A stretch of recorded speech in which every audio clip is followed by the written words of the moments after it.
Assalamu alaikum. Inshallah, y'all are doing well. I am going to read a few poems that I wrote to deal with everything.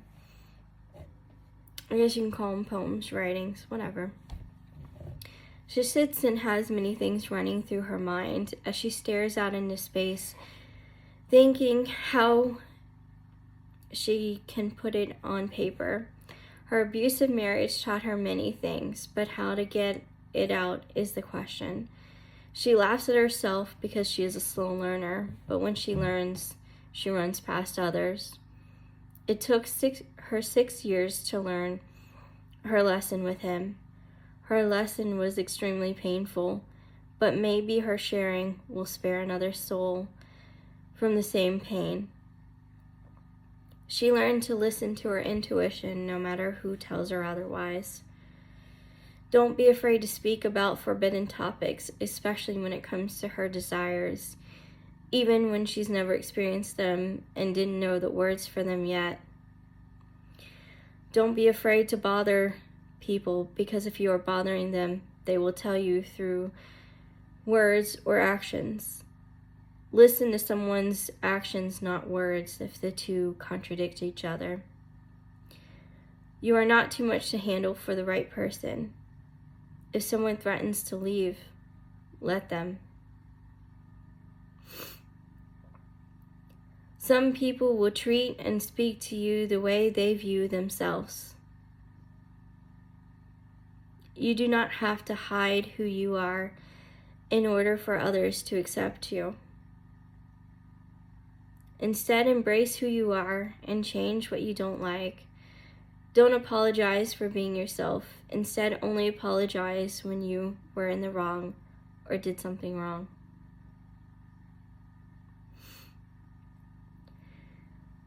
Never apologize for taking up space or time. If they constantly blame you and everything you do is never good enough, the problem may be them.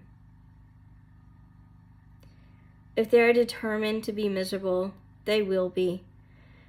And no amount of love, care, and kindness is going to change that. If you have to constantly beg for their love, attention, and affection, they don't love you. If they are constantly saying mean and nasty words to you, then it's how they feel about themselves and are trying to put you down on their perceived level. If they want to cheat or do haram, no amount of begging or careful watch will change that, and they may try to drag you into haram to make themselves feel better. A weak man will find her being stubborn as a negative trait, but the man of her dreams will find it fun. The man of her dreams will love and embrace her for who she is, instead of pretending to be someone he isn't, and then getting pissed off and hating everything about her and who she is. For the right person will love you for who you are, will encourage you to be better, and would never want to see you hurt, and would never degrade you and make you feel worthless. They'd never talk down to you and treat you in such a heartless way. And that was lessons learned. Now I'm going to read something that I just wrote. As much as I want to be angry with him, I can't. I find myself being angry at myself for allowing it to happen. I feel like a failure of a mother for not leaving sooner. I'm hurt and angry with myself for putting up with it for so long, trusting the wrong people, and for keeping my silence. Looking back, I can see the red flags so clearly. I thought all marriages are difficult, so we just have to try harder. My grandpa was the only one who showed me what a man should be. I realized even the therapy I received never prepared me to know what true love looks like from a partner. So I accepted less than the bare minimum.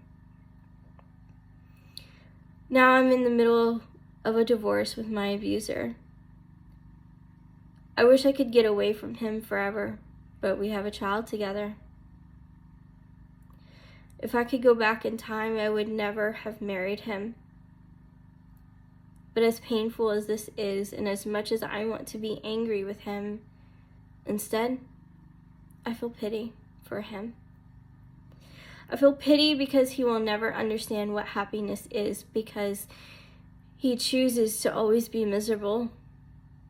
He refuses to sit with his own demons and deal with his inner turmoil. He refuses to grow as a person and therefore will always be miserable. However, I know there is a light at the end of the dark tunnel, even though I can't see it. All I have to do is move forward, even if it means crawling forward.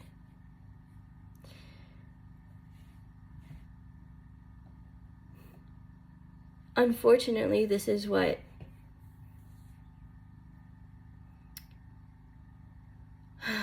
I don't know how to put it into words. Sometimes it's difficult to put it into words.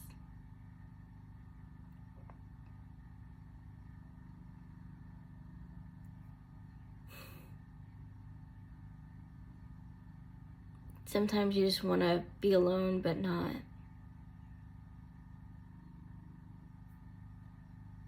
Even almost a year later, it's still difficult. Especially going through the divorce.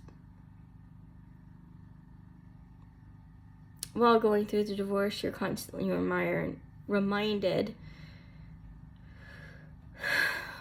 of the past, as much as you just want to go right past it.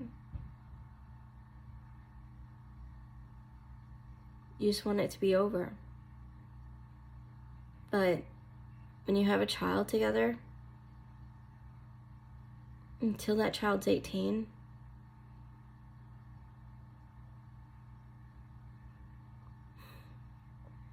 you're gonna have to learn how to deal with seeing them, hearing about things. And it's even more difficult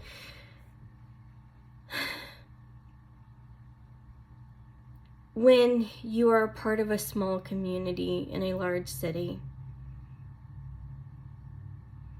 Because as much as you don't want to hear about what's going on with them, sometimes people do say things and you're like, can you just not? I don't need updates on what's going on. I hope they're happy. I hope they're enjoying themselves.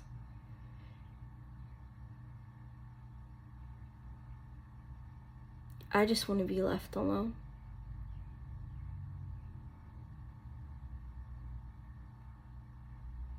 I just want to move forward. Right now, what I'm doing, I'm just trying to process my emotions.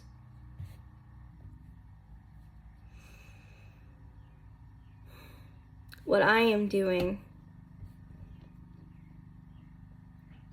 I'm just focused on moving forward. So I know some people might find it strange that I have never had a driver's license, but I'm working on getting a driver's license. I'm getting things set up to hopefully go back to university for my master's. I'm working on trying to read things like the classics, because I never read any of the classics in high school or in university.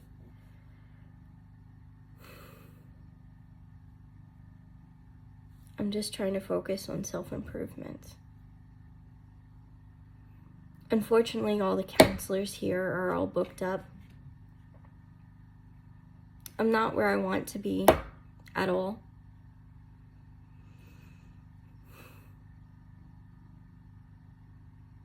But that's okay. Because right here is where I'm just processing my emotions, dealing with getting the divorce,